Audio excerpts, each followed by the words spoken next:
Hello and welcome to the class. My name is Pooja Devedi. Today we are going to talk about this very important and interesting topic, the Sanchar Saathi app. What is the problem with this app? Why is there continuous challenges that are rising with this app's usage? And what is the guidelines that has been given? What is the guideline that has been given by the government? ये सारी चीजें we are going to discuss. First, let's talk about this very important slot, the points of discussion. What is the news? What is this app? What are the guidelines? Have there been any instances of such pre-installment mandate in the past? What are the actual issues with the app? We are going to discuss everything. In the end, you will also find a news piece, a question piece. So what has exactly happened recently? That on 1st of December this year itself, there was a notification which was given by the government through the Department of Telecommunication. In this, the government has said that every mobile phone manufacturer in India from the month of March 2026 will ensure that the Sanchar Saathi app is getting pre-installed. Like we find Play Store, like we find YouTube, pre-installed in our phones. Similarly, the Sanchar Saathi app will also be installed accordingly. Now, what will happen that because of this app which is being pre-installed, there is an issue of consent. The issue is of consent. If you're not consenting to any app, that means you do not have a say in your privacy. This is the first issue. Mandate will come into effect from March 2026, which is a reason for a strong backlash. All right. So, what is the Sanchar Saathi app? Why is it important to know about it? Let's talk about it. So, whatever devices will be manufactured from March 2026 onwards, they will have a pre installed app, Sanchar Saathi app. The Sanchar Saathi app. This app was actually a website. Initially, it started as a website, and this website has an objective. This objective was to, if any person finds that their phones are getting certain calls which are fraud in nature, then they could go and by their consent, they could lodge a complaint through this particular website. So, in order to lodge complaints or spam and fraudulent calls. And this was launched back in the year 2023 as a website 2023. Now, what happens is that now it is an app which is an app of Department of Telecommunication. संचार विभाग के through काम करेगा ये telecommunication. And the problem is that this is supposed to be pre-installed in phones which are being manufactured from March 2026 onwards. Now, the biggest issue of this app, because it will be pre-installed, it will have root access in your phone. Root access means what? Root access means, just see, whenever you are using any app, that app asks you, can I take access to your camera? Can I take an access to your gallery? Can I take an access to your contact list? Once you say or press yes, then only they will access your different domains. However, whenever any app is pre-installed, they do not need to ask you over and over again that if they need to access certain domains, that acceptance is given from the beginning only. And this is a cause of concern. If an app is pre-installed and you may or may not know it, what will happen? You may not know it, but it is accessing your camera, it is accessing your microphone, it is snooping on you. The problem is because this is a government oriented app. What if every information that you share on your mobile phone, you talk with your loved ones in front of the mobile phone, it is all being channeled to the government? Allegedly, this is what the opposition is citing as a big concern. Root access allows phones, allows apps to go through lesser scrutiny. And this becomes a cause of concern.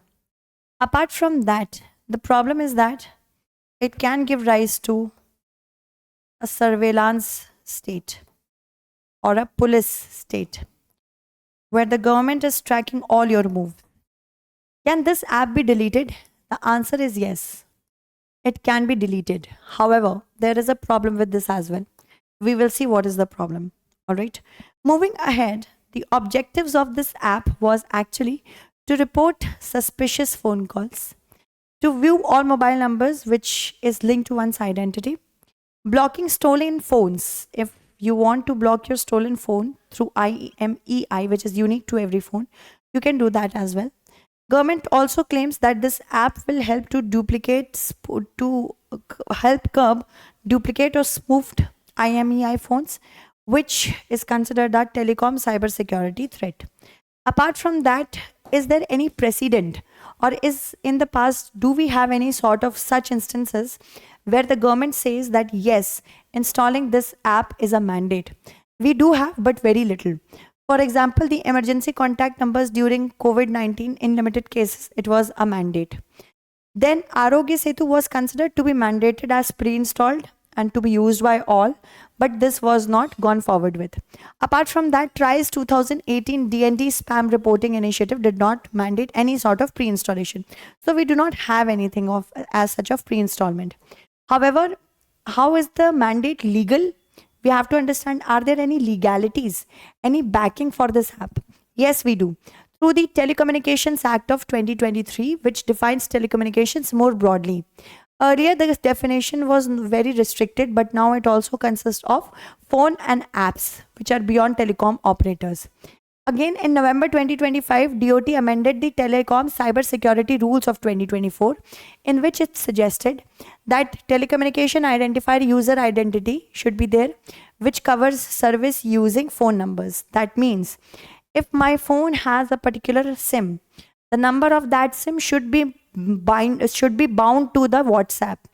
Sometimes you may also see that people are using WhatsApp in a different mobile phone and that number is not in use anymore. That is a cause of concern that can lead to security threats. So it is said to the WhatsApp by the government that now you have to bind the number with the WhatsApp. If the WhatsApp is not bound to that number, WhatsApp will stop working. It also says that WhatsApp sessions may log every 6 hours in your web. The WhatsApp web, which is a feature for computers and laptops, if it is being used on there, every 6 hours it should be logged out so that it doesn't raise a security challenge. WhatsApp, this I have already told you. These expanded rules DOT has ordered in November for the WhatsApp to do all this. Sanchar Saathi is an issue. Why? Because this particular concern is of privacy. So Sanchar Saathi mandate is becoming a privacy concern. First, mandate, this word mandate is a problem. In the 2017 Justice KS Puttaswamy case, Justice KS Puttaswamy case, the Supreme Court said that right to privacy is a fundamental right under the right to life and liberty, which is under 21, Article 21. So if the government is getting access through the Sanchar Saathi app, what will happen? It will lead to infringement of Article 21.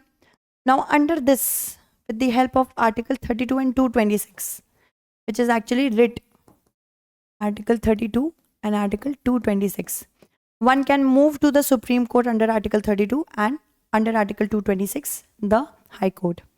So because it is becoming a matter of privacy concern, because we are not getting a say in telling that we want this app or not, this is a big issue. So major concerns regarding it is that privacy risks arise, potential mass surveillance can occur. In fact, expanded duty powers over apps and mobile phones, which can ruin their sense of free operation in a country like India. Security vulnerabilities are also there due to root level app. And in case if any hackers get access of the Sanchar Saathi app, the data of lakhs and lakhs of people at once can be infringed upon. Compelled compliance rather than voluntary usage. Because why? Voluntary, it is said that one can delete this particular app. However, the problems is that it requires the app to be visible at first boot. Whenever booting will be done, it will be visible. Second thing is that requires the functionality, requires its functionalities to remain enabled. That means even though somebody is not using that app actively, it will remain active throughout, and prohibits disabling or restricting the app. Now this is a big concern because it prohibits the disabling. You can delete it, but you cannot disable it. So this is a big concern.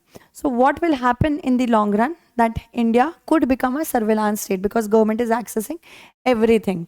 Now apart from that, we have a question. The government cites duplicate spoofed IMEI as the primary reason for mandating Sanchar Saathi. Which of the following are valid cybersecurity risks associated with it? Impersonation of legitimate devices on telecom networks, evasion of lawful interception system, large-scale SIM cloning, and device-level denial of services attacks on telecom networks. You have to select the correct answer, okay? So this was all for this particular class. Make sure that you follow our channel for more such important content. Thank you.